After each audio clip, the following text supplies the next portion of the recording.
देश विदेश की तमाम खबरों के साथ एक बार फिर हाजिर है। बारिश से माउंट आबू की नक्की लेक हुई ओवरफ्लो। राजस्थान और गुजरात के एकमात्र पर्यटन स्थल माउंट आबू की लाइफलाइन कहे जाने वाली नक्की झील लगातार बारिश से ओवरफ्लो हो गई है। मौजूदा हालात में नक्की झील में चादर चलने लगी है। इससे लोगों में खुशी की लहर है। माउंट आबू में अभी तक 1007 मिलीमीटर बारिश दर्ज की जा चुकी है और यहाँ के स्थानीय लोगों तथा आने वाले पर्यटकों के लिए अच्छी खबर है। इसके साथ ही माउंट आबू में बादलों की धुंध लगातार पर्यटकों को अपनी ओर आकर्षित कर रही है। बड़ी संख्या में पर्यटक माउंट आबू आ रहे हैं। हम अभी आए हैं माउंट आबू के नक्की झील में और माउंट आबू में पिछले 72 घंटों से लगातार बारिश हो रही है, जिस कारण से नक्की लेक पूरा भर गया है और ओवरफ्लो भी हो रहा है अभी। और माउंट आबू में देखिए अभी तेज हवाएं चल रही है और नक्की झील में बड़ी बड़ी लहरें भी आ रही है। देखिए, मैं अपने कैमरामैन से कहूंगा कि थोड़ा ये नक्की लेक को एक बार दिखाएं। हमारे साथ अभी कुछ पर्यटक हैं, चलिए उनसे बात करते हैं। हाँ जी, क्या नाम है जी आपका? मेरा नाम राहुल है और अच्छा। बस अभी तक हम लोग आए थे नक्की लेक पर। अभी हमने देखा कि नक्की लेक ओवरफ्लो हो चुके हैं, काफी अच्छा लग रहा है। अच्छा अच्छा नक्की लेक ओवरफ्लो हुई तो टूरिस्ट और आएगा यहाँ पे। अच्छा। ये पूरा ओवरफ्लो वाला एरिया है, हाँ। काफी अच्छा लग रहा है। मौसम आप देख सकते हैं बहुत ही बढ़िया हो रहा है, काफी अच्छा लग रहा है। इधर आए हैं, पूरा लेवल हो चुका है और इस अच्छा। मौसम में माउंट आबू घूमने का एक बहुत ही अलग ही आनंद है। इस दृश्य को देखने के लिए दूर दूर से लोग आ रहे हैं। चलिए उनसे जानते हैं। क्या नाम है जी आपका? पंकज, कहाँ से हो? मैं हिमाचल से आया हूँ। अच्छा, हिमाचल से आए हो। तो माउंट आबू का मौसम कैसा लग रहा है आपको? शिमला से भी बेहतरीन मौसम है। ऐसा अच्छा। मौसम शिमला में भी नहीं होता, न कुल्लू मनाली में। अच्छा लग ही रहा है कि मैं हिमाचल में नहीं हूँ, मैं तो हिमाचल में ही हूँ। हिमाचल से ऊपर मुझे ऐसा लगता है मैं स्विट्जरलैंड में हूँ। बहुत सुंदर मौसम है, बहुत आनंद आ रहा है। अच्छा, क्या नाम है जी आपका? गोहिल। कैसा लग रहा है माउंट आबू का मौसम? बहुत अच्छा है। अच्छा, ओवरफ्लो हो गया नक्की लेक, कैसा खुशी हो रही है आपको? बहुत बढ़िया लग रहा है, बहुत खुश हो रहे हैं। अच्छा, कैमरामैन पंकज के साथ मुरली साहू, मधुबन न्यूज, माउंट आबू। आने वाले दिनों में और भी बारिश आने की संभावना है। नक्की झील के साथ ही लोअर कोदरा डैम, अपर कोदरा डैम भी ओवरफ्लो हो गया है, जो माउंट आबू के लोगों के लिए अति महत्वपूर्ण है। इससे पूरे वर्ष पीने के पानी का इस्तेमाल होता है।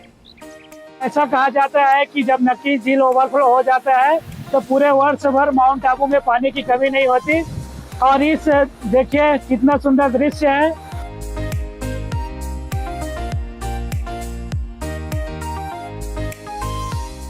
देखिए देश भर के सेवा केंद्रों में किस तरह मनाया गया श्री कृष्ण जन्माष्टमी का पर्व। नीमच में ब्रह्मा कुमारीज के पावन धाम में जन्माष्टमी की सुंदर झांकी एवं सांस्कृतिक कार्यक्रम आयोजित हुआ।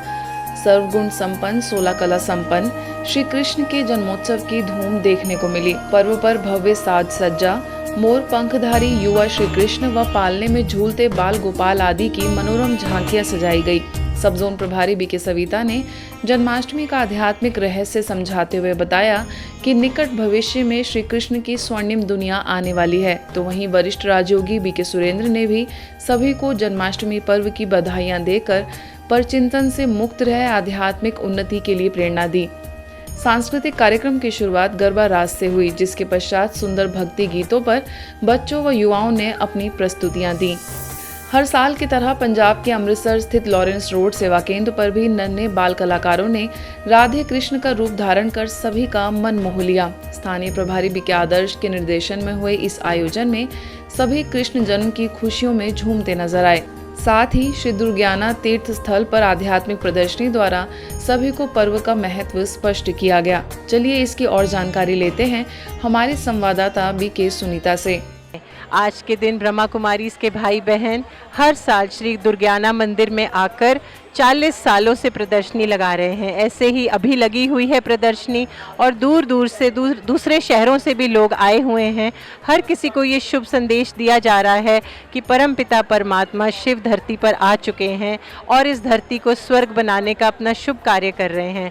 हर किसी को जन्माष्टमी का महत्व बताया जा रहा है, उसका असली मायने बताया जा रहा है कि कैसे हम अपने को आत्मा समझकर परमात्मा शिव को याद करके एक बार फिर से दैवी गुणों की धारणा कर सकते हैं, पावन बन सकते हैं और उस नई दुनिया में जा सकते हैं जहां श्री कृष्ण का जन्म होने ही वाला है। कैमरा पर्सन कमलजीत के साथ मैं सुनीता, मधुबन न्यूज़, अमृतसर। भारत का हृदय स्थल नागपुर भी श्री कृष्ण की लीलाओं से जगमगा उठा। इस अवसर पर राधे कृष्ण की सुंदर झांकी ने सभी का मन मोह लिया। नागपुर सब जोन प्रभारी बीके रजनी ने सभी बीके सदस्यों को पर्व का महत्व समझाते हुए कहा कि श्री कृष्ण जयंती आज के युग में सिर्फ मना लेना पर्याप्त नहीं, बल्कि उनके द्वारा किए गए महान कर्मों के बारे में गहराई से चिंतन करने की आवश्यकता है। उनकी बाल लीलाओं तथा प्रत्येक कर्मों की आध्यात्मिक व्याख्या मनुष्य के लिए संदेश है। इस कार्यक्रम में सह निदेशिका बीके मनीषा समेत अन्य वरिष्ठ बीके बहनें भी मौजूद थीं। जन्माष्टमी के रहस्य को समझते हुए यह अवश्य समझना होगा कि ना तो द्रौपदी है, ना तो मीरा है, ना तो राधा है, और न ही उनको बचाने वाला कन्हैया है। और इसीलिए ऐसे मौके पर स्वयं परमात्मा शिव बाबा आकर के सभी की रक्षा करते हैं, रक्षा का सूत्र बांधते हैं।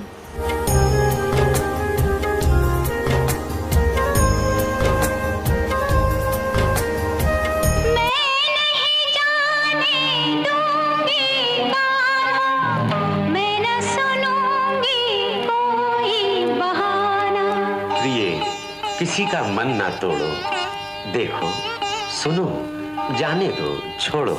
इसी कड़ी में गुजरात के जूनागढ़ सेवा केंद्र द्वारा श्री कृष्ण जन्मोत्सव बड़े ही हर्षोल्लास के साथ मनाया गया, जिसमें कृष्ण जन्म, मटकी फोड़, रास गरबा करके सभी भाई बहनों ने आनंद लिया। और खास जूनागढ़ सब जोन प्रभारी बीके दमयंती ने पर्व का आध्यात्मिक रहस्य समझाते हुए कृष्ण जैसे 16 कला संपूर्ण थे, उन्हीं की तरह अपने अंदर दैवी कलाओं को धारण करने की बात कही। हरियाणा के निसिंग में कृष्ण जन्माष्टमी के उपलक्ष्य में एक भव्य कार्यक्रम आयोजित हुआ, जिसमें सुंदर सुंदर झांकियां सजाई गईं। इसका उद्घाटन भाजपा नेता गुरमेश गोंदर, स्थानीय प्रभारी बीके निर्मल और बीके उर्मिला द्वारा रिबन काटकर हुआ। सभी को पर्व का यही संदेश दिया गया कि इस पावन पर्व पर झांकियों को निहारने के साथ ही साथ अपने अंदर भी झांक कर देखें कि मेरा जीवन कितना बदला है। आगे नन्हे मुन्ने बच्चों ने सुंदर प्रस्तुतियों से कृष्ण की बाल लीलाओं को दर्शाया। विश्व कल्याण के लिए जो ये कार्य है ये लोग करते रहे, क्योंकि ये पांडव परिवार है और पांडव परिवार में मेरे को भी आने का मौका मिला। और पांडव परिवार जो है ये अपने लिए नहीं सोचता, ये विश्व के लिए सोचता है।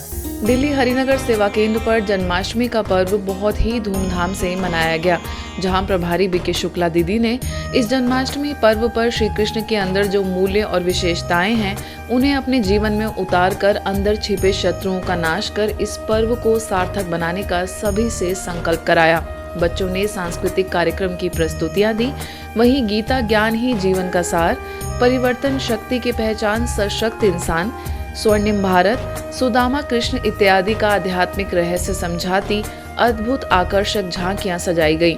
इस मौके पर एमएलए राजकुमारी ढिल्लों भी मौजूद हुई। इन झांकियों का लगभग 2000 लोगों ने अवलोकन किया। जन्माष्टमी का उत्सव लखनऊ के गोमती नगर सेवा केंद्र पर भी देखने को मिला। मुख्य अतिथि के रूप में यूपी कल्चरल डिपार्टमेंट के प्रिंसिपल सेक्रेटरी मुकेश मेश्राम उपस्थित हुए। कई बच्चों ने श्री कृष्ण के बचपन की झांकियां अपनी सुंदर सांस्कृतिक प्रस्तुतियों से दिखाई।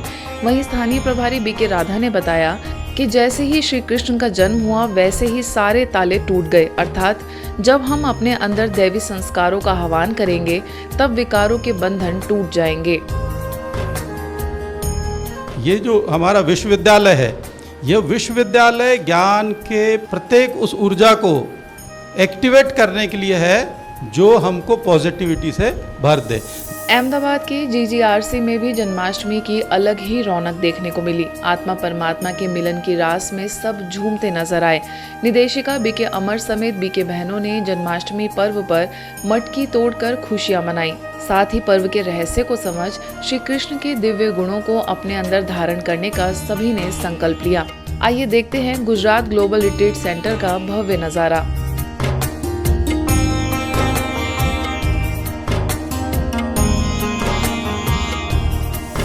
मुंबई मीरा रोड में स्थानीय प्रभारी बीके रंजन के निर्देशन में जन्माष्टमी का भव्य कार्यक्रम संपन्न हुआ, जिसमें 400 से अधिक लोग शामिल हुए। इस अवसर पर कृष्ण की हर लीला का आध्यात्मिक वर्णन दिया गया। बीके रेखा ने श्री कृष्ण के हर एक नाम का रहस्य बताया।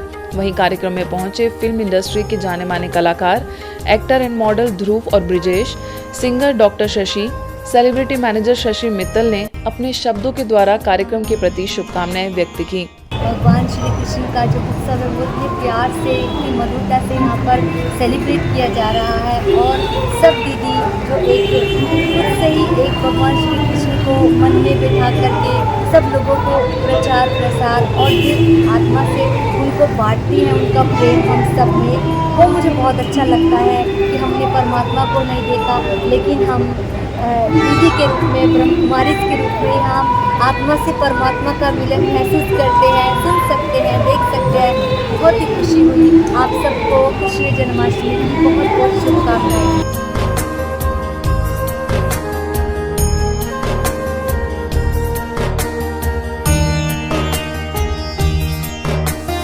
ओडिशा कटक के झांझरी मंगला में विशेष ओडिशा में संस्थान के 52 वर्ष पूर्ण होने के उपलक्ष्य में एवं विश्व बंधुत्व दिवस पर कार्यक्रम का आयोजन हुआ, जिसमें ओडिशा उच्च न्यायालय के विचारपति शशिकांत मिश्र मुख्य अतिथि के रूप में उपस्थित रहे। उन्होंने कहा कि हम लोगों के जीवन में उच्चारण एवं आचरण समान होना चाहिए। कार्यक्रम में डॉक्टर मनमथ चंद्र जैना, बीके सुलोचना ने भी अपने दिल के भाव व्यक्त किए। वहीं कटक सब जोन प्रभारी बीके कमलेश दीदी ने सभी को अपने आशीर्वचनों से लाभान्वित किया। इस अवसर पर ब्लड डोनेशन कैंप भी आयोजित किया गया, जिसमें 40 यूनिट ब्लड का कलेक्शन हुआ। छत्तीसगढ़ के कोरबा में भी दादी प्रकाशमणि जी के स्मृति दिवस पर विश्व सद्भावना भवन में कार्यक्रम आयोजित हुआ, जिसमें पूर्व भाजपा जिलाध्यक्ष अशोक चावलानी, जवाहर नवोदय विद्यालय सलोरा की प्राचार्य शांति मोहंती समेत शहर के गणमान्य लोग शामिल हुए। स्थानीय प्रभारी बीके रुक्मणी ने दादी जी के जीवन काल पर प्रकाश डालते हुए सभी से जीवन में दिव्य गुणों को धारण करने की प्रेरणाएं दी। वहीं शक्ति सेवा केंद्र की प्रभारी बीके तुलसी, जमनी पाली सेवा केंद्र प्रभारी बीके बिंदु, कमल कर्मकार, एस मूर्ति, रश्मि शर्मा समेत सभी ने दादी जी को श्रद्धा सुमन अर्पित किए। मुझे अच्छी तरह याद है जब मैं पहला चुनाव लड़ा, बहुत परेशान था। बड़ी दीदी ने बोला जाओ बाबा जी के पास 10 मिनट बैठ जाओ। मैं 10 मिनट बैठा रखा। विश्वास करोगे मैं आज तक उसको गाता हूँ। 20 मिनट के बाद मेरा फोन है, मेरा काम हो गया। जीवन में सच्चे सुख शांति की अनुभूति करने के लिए अंतरात्मा का निरीक्षण करना अति आवश्यक है। यह बात कही मुख्यालय माउंट आबू से महाराष्ट्र के सेलू पहुंची वरिष्ठ राजयोग शिक्षिका बीके इंदिरा ने। उनके आगमन पर विशेष समस्या से समाधान की ओर विषय पर 3 दिवसीय कार्यक्रम का आयोजन हुआ। सेलू के शिव पार्वती सभागृह में वर्धा की संचालिका बीके माधुरी, बीके मधु, स्थानीय प्रभारी बीके दर्शना समेत शहर के कई गणमान्य लोग उपस्थित रहे। तो उस परमात्मा को हमें सत्य रूप से जानना इसलिए जरूरी है कि उस सर्वशक्तिवान का हम हाथ पकड़ ले तो कहते हैं दुनिया में जिसका साथी है भगवान उसको क्या रोकेगा आंधी और तूफान। आज के बुलेटिन में बस इतना ही। देश विदेश के अन्य खबरों के लिए देखते रहिए मधुबन न्यूज़।